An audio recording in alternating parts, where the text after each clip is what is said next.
સુરતના બિસ્માર રસ્તાઓનો મુદ્દો હવે મુખ્યમંત્રી કાર્યાલય સુધી પહોંચ્યો છે। તાજેતરમાં મુખ્યમંત્રી ભૂપેન્દ્ર પટેલે માત્ર રસ્તાઓના મુદ્દે વિડીયો કોન્ફરન્સ યોજી મહાનગરપાલિકાને ગંભીરતાથી કામ કરવા આદેશ આપ્યો। મુખ્યમંત્રીના આદેશ બાદ સુરત મહાનગરપાલિકાનું તંત્ર એલર્ટ થઈ ગયું છે।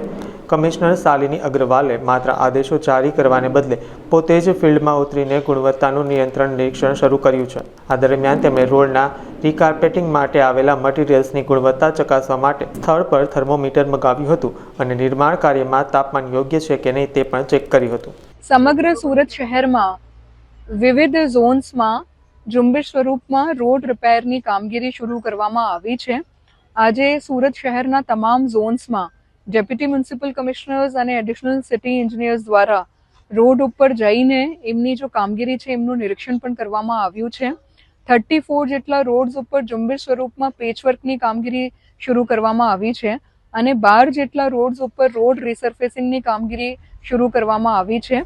સુરત કોર્પોરેશનના engineers, deputy engineers, executive engineers અને ઝોનલ ચીફ્સ દ્વારા ફિલ્ડમાં રહીને આ કામગીરીનું સતત મોનિટરિંગ થાય, ગુણવત્તાયુક્ત કામગીરી થાય અને ઝડપથી સમગ્ર સુરત શહેરમાં રોડ રિપેર અને રોડ રિસર્ફેસિંગની કામગીરી પૂર્ણ કરવામાં આવે એમના માટેની ઝુંબેશ આજથી હાથ ધરવામાં આવી છે।